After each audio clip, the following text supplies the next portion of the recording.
Hello दोस्तों, कैसे हैं? चलिए आज के इस वीडियो में हम आपको ज्योग्राफी क्लास 10th का जो इम्पोर्टेंट वीवीआई ऑब्जेक्टिव है उसकी आज हम चर्चा करेंगे। आपको मैंने पिछले क्लास में जो है सो पिछले वीडियो में आपको बता दिया था कि हम इसी तरह आपको आगे का जितना भी चैप्टर है ज्योग्राफी, इतिहास, पॉलिटिकल, जो भी है इकोनॉमिक्स, डिजास्टर मैनेजमेंट, सबका हम वीडियो डालते रहेंगे, ऑब्जेक्टिव सब्जेक्टिव सबका। तो आपका ये चैप्टर है वन एवं वन्य प्राणी संसाधन। वन एवं वन प्राणी संसाधन। अब वन एवं वन प्राणी संसाधन कहते किसको हैं? तो दोस्तों आपको हम पहला ही वीडियो में बता चुके हैं, संसाधन कहते किसको हैं? जो मानव के सभी आवश्यकताओं को पूर्ति करने वाले जो वस्तु और पदार्थ होते हैं वो क्या कहलाते हैं? संसाधन कहलाते हैं। कह रहा है वन का मतलब पेड़ पौधे, वन प्राणी यानी कि पेड़ पौधे, जंगलों में रहने वाले जो प्राणी होते हैं उसे क्या कहा जाता है? वन प्राणी। अब इस चैप्टर का जितना भी महत्वपूर्ण वस्तुनिष्ठ प्रश्न होगा, यानी कि जो भी वीवीआई ऑब्जेक्टिव प्रश्न होगा उसको हम देखेंगे और उस पर एक एक बातों का चर्चा करेंगे। सबसे पहला प्रश्न आपका ये भी कोई अगर पूछ सकता है, आपका पहला प्रश्न ये बन रहा है, वन किस प्रकार का संसाधन है? तो वन क्या है? प्राकृतिक संसाधन है। वन क्या है? प्राकृतिक नवीकरणीय संसाधन हम इसको बोल सकते हैं। और वन पृथ्वी का सुरक्षा कवच किसको कहेंगे? वन को पृथ्वी का सुरक्षा कवच।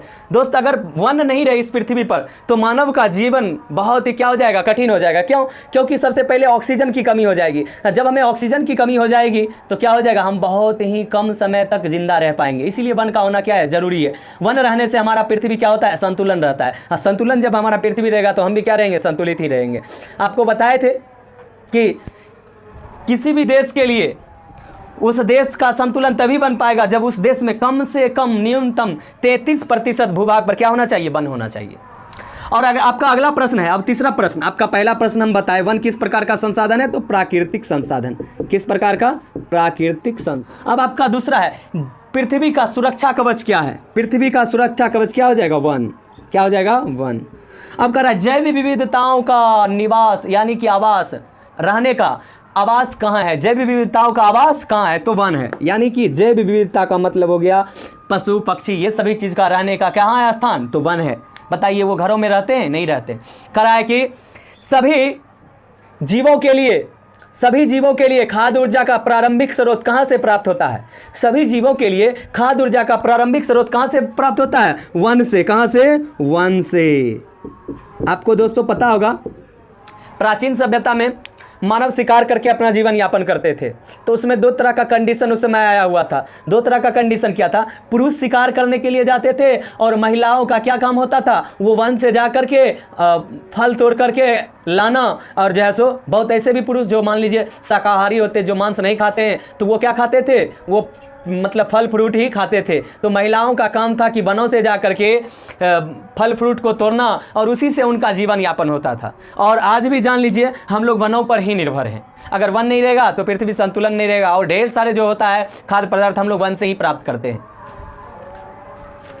आपका अगला प्रश्न, आपका पांचवा प्रश्न। अब आपका पांचवा प्रश्न यह बनता है कि वन विस्तार की दृष्टि से भारत का स्थान विश्व में क्यामा है? वन विस्तार की दृष्टि से भारत का स्थान विश्व में क्यामा है? 10वां स्थान है। क्यामा स्थान है? 10वां स्थान है। भारत में मात्र 89 करोड़ हेक्टेयर भूमि पर लगभग में वन है। मात्र 89 करोड़ हेक्टेयर भूमि पर वन है। सॉरी 89 ने 68 करोड़ हेक्टेयर। भारत का स्थान विश्व में क्यामा है? 10वां। और जो 10वां है मात्र भारत में कितना? 68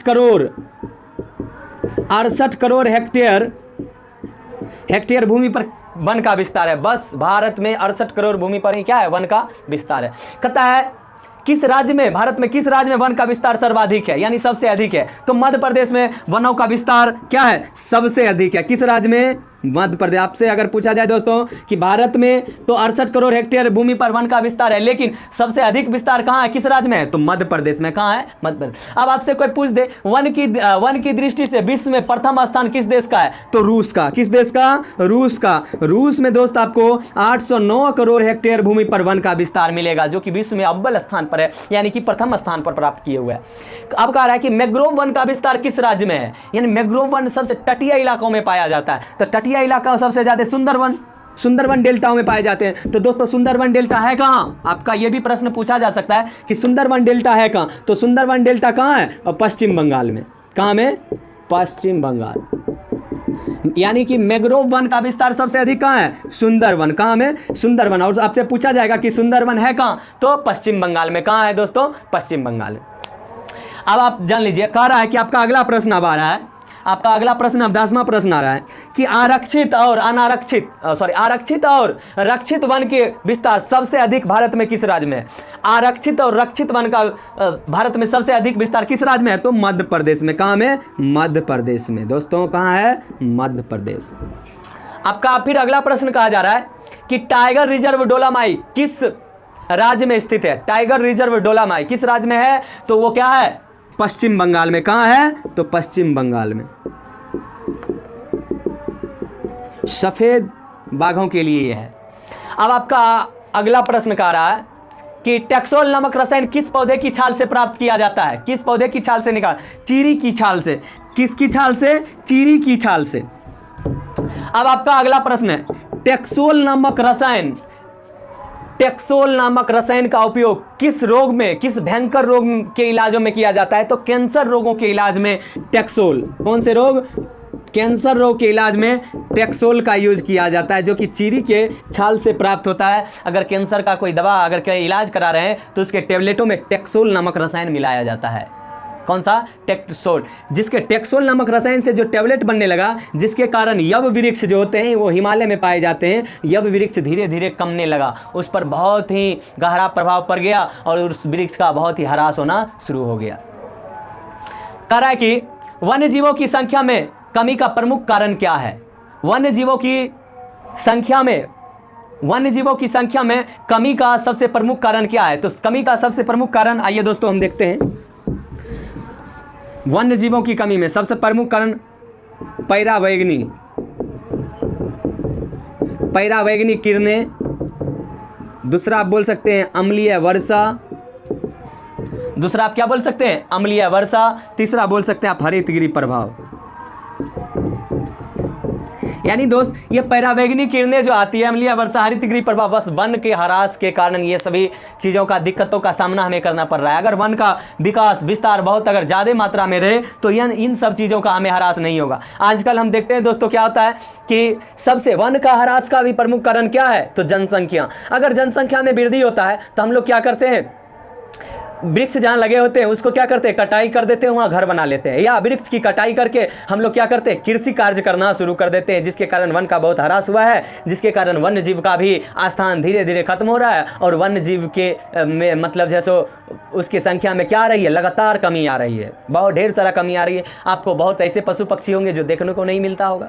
देख लीजिए, आप पहले देखते होंगे, कुछ साल पहले आपको वो पशु पक्षी बहुत ढेर सारा मिलता होगा, लेकिन अब ऐसा समय आ गया कि वो पशु पक्षी आपको नहीं मिलता होगा। इसका प्रमुख कारण है क्या? वन का ह्रास, यानी वन की कमी। अगर हम वन की कमी अगर नहीं करते हैं तो क्या होगा? इन सब चीज़ों का दिक्कत हमें नहीं होगा, इन सब चीज़ों का कठिनाई हमें नहीं झेलना पड़ेगा। अब आइए दोस्तों, फिर आपका अगला प्रश्न क्या कह रहा है? आपका अगला प्रश्न है 15वां प्रश्न कि वन अनुसंधान केंद्र कहाँ अवस्थित है? तो वन अनुसंधान केंद्र देहरादून में है। कहाँ है? देहरादून। देहरादून दोस्त किस राज्य में पड़ता है? तो उत्तराखंड। उत्तराखंड की राजधानी है देहरादून। वन अनुसंधान केंद्र यहीं अवस्थित है। कहाँ? देहरादून, जो कि उत्तराखंड राज्य का राजधानी भी है। अब कह रहा है कि मुगल चित्रकला की कृतियों में किससे प्रेम का संबोधन किया गया है? वन एवं वन प्राणियों से। किससे? वन एवं वन प्राणियों से। कह रहा है कि एक प्रश्न फिर से ध्यान दीजिए, मुगल चित्रकला की कृतियों में किससे प्रेम का संबोधन होता है? तो वन एवं वन प्राणियों से। अब हम जानेंगे आपका अगला प्रश्न, भारत में राष्ट्रीय उद्यानों की संख्या कितनी है? तो 85, 85 दोस्तों ध्यान देंगे। भारत में राष्ट्रीय उद्यानों की संख्या कितनी है? 85। अब कह रहा है कि भारत में अभ्यारण्यों की संख्या कितनी है? भारत में अभ्यारण्यों की संख्या 448। 448। ये जो उद्यान अभ्यारण्य क्यों बनाए जाते हैं दोस्तों? उद्यान और अभ्यारण्य पशु पक्षियों के संरक्षण के लिए बनाए जाते हैं, ताकि वहाँ पशु पक्षियों का अड्डा बन सके और वो सही से रह सके, ताकि पशु पक्षियों की संख्या में लगातार जो कमी आ रही है वो कमी हमें देखने को नहीं मिले। इसीलिए उद्यान और वन्य जीव अभ्यारण्य ज़्यादा मात्रा में बढ़ाए जा रहे हैं, ताकि मतलब पशु पक्षियों का क्या हो? संरक्षण हो। कहा कि कुशेश्वर पक्षी विहार कुशेश्वर पक्षी विहार अभ्यारण्य बिहार के किस जिला में अवस्थित है? तो कुशेश्वर जिला आपको पता होगा दोस्त, दरभंगा जिला में अवस्थित है। कौन से जिला में? दरभंगा जिला में। कई बार आपको बिहार बोर्ड के एग्जामिनेशन में पूछा गया ये प्रश्न है, कई बार पूछा है, लगातार पूछा गया है। कहता है अब कि कांवर झील, कौन सा झील? कांवर झील बिहार के किस जिला में स्थित है? तो कांवर झील आपको याद होगा बेगूसराय में। कहाँ? बेगूसराय में अवस्थित है। कांवर झील कहाँ अवस्थित है? बेगूसराय में अवस्थित है।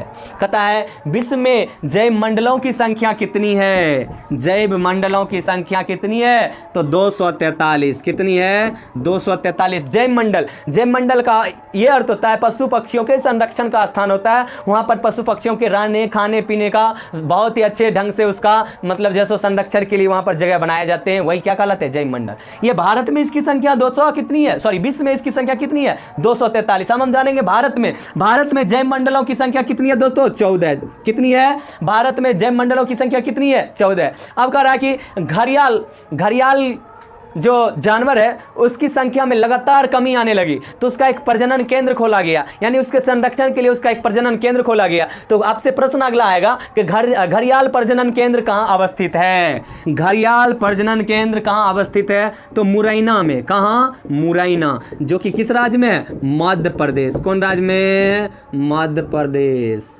बात समझ गए दोस्तों। आपका अगला प्रश्न है सफेद बाघ का प्रजनन केंद्र कहाँ है? सफेद बाघ, लगातार सफेद बाघ में कमी आ रहा था, जो कि आपको सफेद बाघ आपको पश्चिमी चंपारण में मिलेगा बिहार के, और उसके बाद आप चले जाइए सुंदरवन में सफेद बाघ मिलेगा। तो सफेद बाघ का प्रजनन केंद्र कहाँ खोला गया दोस्तों? नंदकानन। नंदकानन, जो कि आपको उड़ीसा राज्य में अवस्थित है। नंदकानन ये क्या है? सफ़ेद बाघ का प्रजनन केंद्र। क्या है? सफ़ेद बाघ का प्रजनन केंद्र। यहाँ से उसका संरक्षण का उपाय बताया गया है। अब दोस्तों आप देखेंगे अगला प्रश्न, बाघ परियोजना की शुरुआत कब हुई? बाघ परियोजना की शुरुआत 1973 ईस्वी में हुई। कब हुई थी? 1973 ईस्वी में हुई थी। अब कहता है कि पंट डियालांड्रा ब्राजियनी ब्रांजिन नामक पौधा में प्रोटीन की मिठास चीनी से कितना गुना अधिक होता है? चीनी से कितना गुना अधिक? यानी 2000 गुना अधिक। कितना गुना? 2000 गुना अधिक। पंट डिप्लांड्रा, इस पौधे का नाम क्या है दोस्तों? पंट डिप्लांड्रा।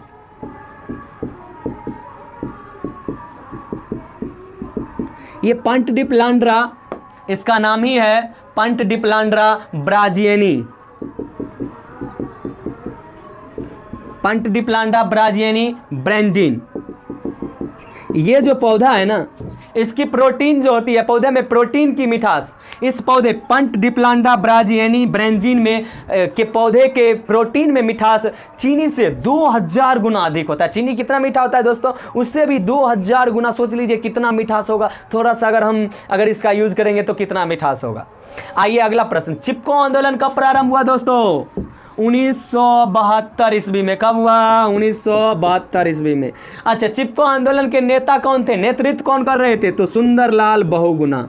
सुंदरलाल बहुगुणा, इनका नाम सुंदरलाल बहुगुणा है। छुछुंदरलाल नहीं पढ़िएगा, सुंदरलाल बहुगुणा। अब आप जानेंगे कि चिपको आंदोलन का प्रारंभ कहाँ से हुआ? टेहरी गढ़वाल से हुआ। टेहरी गढ़वाल उस समय उत्तर प्रदेश राज्य में ही था, जो कि अब जाकर के उत्तराखंड राज्यों में चला गया है। टेहरी गढ़वाल से हुआ, जो कि 1972 ईस्वी में हुआ। और चिपको आंदोलन के नेतृत्व कौन कर रहे थे? सुंदरलाल बहुगुणा कर रहा है। वन्य जीवों तथा प्राकृतिक संसाधनों के संरक्षण के नियम संविधान के किस धारा में वर्णित है? धारा 21 में। धारा 21 में। एक बात जान लीजिए कि भारतीय संविधान ही ऐसा संविधान है जिसमें वन्य जीवों के प्राकृतिक संसाधनों के संरक्षण के लिए संविधान में चर्चा किया गया। वो धारा किस धारा में? धारा 21 में चर्चा किया गया है। अब अगला हम प्रश्न देखते हैं दोस्तों कि भारतीय वन्य जीव बोर्ड का गठन कब हुआ? 1952 ईस्वी में। भारतीय वन्य जीव बोर्ड का गठन 1952। दोस्त हमारे इस वीडियो को अंत तक देखें। अगर आप अंत तक नहीं देखते हैं तो आपको ये चैप्टर है वन्य एवं वन्य प्राणी संसाधन, इस चैप्टर का जो भी ऑब्जेक्टिव है वो आपको सब दिन तक झंझटे में आप रह जाइएगा। आपसे वो कभी फिर सिस्टम में आने वाला है नहीं, है ना। आपको ये जो है सो वन एवं वन्य प्राणी संसाधन जो है सो आपके चैप्टर बुक के बीचों बीच से लेकर के ये सब ऑब्जेक्टिव डाले हुए हैं, ताकि आपको कभी भी किसी भी तरह से प्रश्न अगर आपके बोर्ड एग्जाम में पूछे जाएंगे तो आपको कतई भी दिक्कत नहीं होगा, झंझट ही नहीं होगा, समस्या ही नहीं होगा। तो आप ये वीडियो को अंत तक जरूर देखें। अगर आपको अच्छा लगे तो लाइक भी कीजिए। अगर आपको आगे का भी वीडियो लगातार देखना है तो हमारे चैनल को एक बार सब्सक्राइब जरूर करें। चलिए आते हैं फिर हम मुद्दा की बात करते हैं। भारतीय वन्य जीव बोर्ड का गठन कब हुआ दोस्तों? 1952 ईस्वी में। कहता है भारत में पेड़ पौधे की कितनी प्रजातियां हैं? 47,000। कितनी? सिर्फ 47,000 भारत के पेड़ पौधे की संख्या है। अब विश्व की तो बात ही छोड़िए कितना ज्यादा होगा। कहता है भारतीय प्राणी सर्वेक्षण संस्थान कहाँ है जी? कोलकाता में। कहाँ है? कोलकाता में। भारतीय प्राणी सर्वेक्षण संस्थान कहाँ है? कोलकाता में। कहता है भारत में मछलियों की प्रजातियों की संख्या कितना है? 1693। भारत में मछली की प्रजातियों की संख्या 1693। मछली, डेरवा, पोठी, टेंगठा, इचना, ये सब जो होता है, पेटफुलवा, ढीरफुलवा, जो भी होता है, ये सब मछलियों का क्या है? आपको प्रजाति है। उसकी प्रजातियों की संख्या कितना है? 1693। कहता है मलेरिया रोग में औषधिया, कौन से औषधिया उपयोगी होता है? क्यूनाइन। कौन सा? क्यूनाइन। जैसे दोस्तों हम आपको बताए थे कैंसर रोग में टेक्सोल का उपयोग किया जाता है, जो कि चीरी के छाल से उसका निर्माण किया जाता है। उसी तरह मलेरिया रोग में कौन से औषधिया उपयोगी होता है? क्यूनाइन। कौन सा? क्यूनाइन। आपका फिर अगला प्रश्न है, आपका अगला प्रश्न है आर्योगपाचा एवं अन्य 3 औषधीय पौधों को मिश्रण से एक औषधि तैयार किया जाता है। उस औषधि का क्या नाम दिया गया? जीवानी। क्या नाम दिया गया है? जीवानी। जीवानी ठीक से पढ़ेंगे, जवानी नहीं याद कर लीजिएगा, काहे कि अभी आप लोग का उम्र है। जीवानी को जवानी पढ़िएगा, ठीक से ध्यान दीजिएगा नहीं। काहे कि कभी कभी होता है क्या है कि आप लोग के क्वेश्चन में पूछ दिया जाएगा कि इनमें से कौन बिहार की राजधानी नहीं है? ऑप्शन में पहले दे दे पटना, कि फट से ना आप लोग एकदम घटना घटा दीजिएगा। क्यों? काहे कि आप लोग सही से देखते नहीं। इसीलिए आरोग्यपाचा एवं अन्य 3 औषधियों के मिश्रण से जो एक औषधि तैयार किया जाता है उसका नाम क्या दिया गया है? जीवानी। आप कहिए सर आरोग्यपाचा क्या होता है? तो आरोग्यपाचा एक बहुत ही औषधीय पौधा होता है। उसको खाने से ना शरीर में बहुत ज़्यादा एनर्जी प्राप्त होता है। वो हमें कैसे पता चला वैज्ञानिकों को आरोग्यपाचा के बारे में? तो ये आदिवासी लोग इसका ज़्यादा यूज करते थे, तो आदिवासी लोगों से ही पता चला कि आरोग्यपाचा। उनसे जब पूछा गया आप किस मतलब जैसे प्रोटीन का यूज करते हैं, तो उनके द्वारा बताया गया कि हम इस प्रोटीन का यूज करते हैं। और जब वैज्ञानिकों के द्वारा खोज किया गया तो उस प्रोटीन के वृक्ष का नाम क्या पता चला? आरोग्यपाचा। क्या नाम पता चला? आरोग्यपाचा, जिसको खाने से शरीर में बहुत ज़्यादा एनर्जी आ जाता है, जो आप बहुत ज़्यादा दूर तक चलेंगे भी, कोई काम भी करेंगे तो आप थकेंगे नहीं।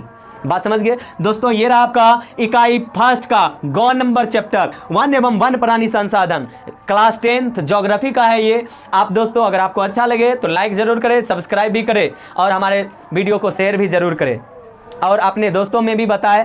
आपको जो इसमें ऑब्जेक्टिव जो दिया गया है, किताब के एक एक पेज आप जा करके आप अपने घरों पे मिला भी सकते हैं दोस्तों। उससे आपको एक एक ऑब्जेक्टिव मिलेगा, जो कि आपके बोर्ड परीक्षा के लिए बहुत ही अत्यंत महत्वपूर्ण ऑब्जेक्टिव है। आपके बोर्ड में एक भी प्रश्न नहीं है। हमारा लक्ष्य एक ही उद्देश्य है, आपके बोर्ड में एक भी ऑब्जेक्टिव नहीं छूटे, ना ही एक भी सब्जेक्टिव छूटे। तो आपका इस चैप्टर का भी आपको ऑब्जेक्टिव बताया गया, जो कि महत्वपूर्ण VVI ऑब्जेक्टिव है, और आपको फिर अगले वीडियो में इस चैप्टर का आपको सब्जेक्टिव मिल जाएगा। दोस्तों एक बात जान लीजिए, VVI का मतलब ही होता है भगवान भरोसे आएगा।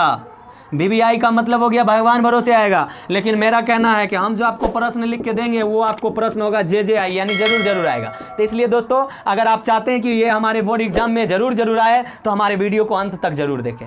Thank you.